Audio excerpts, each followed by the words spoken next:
करही थी रजाई लेखा अरे कहाँ में आई थी रजाई लेखा कहाँ में आई थी रजाई लेखा कहाँ में आई थी कि राजा हर जाड़ा में हर गहना करही थी रजाई लेखा कहाँ में आई थी राजा जाड़ा में गहना करही थी रजाई लेखा कहाँ में आई थी अगर न मिलते इस जीवन में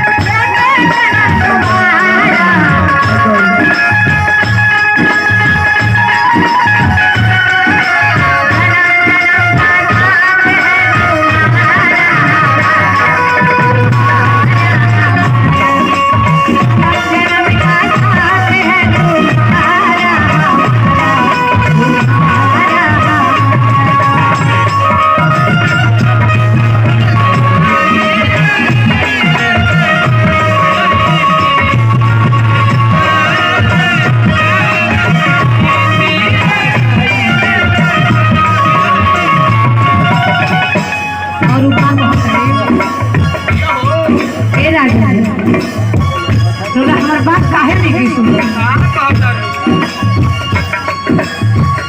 जैसे बरातिया नारियल के रसहरी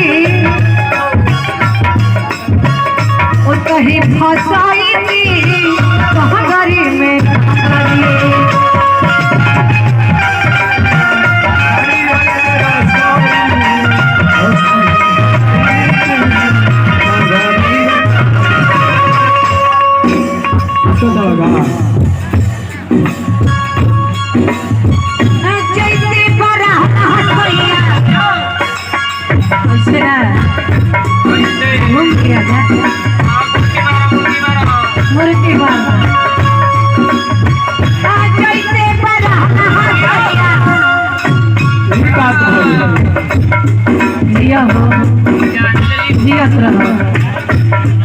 नारियल के रसहरी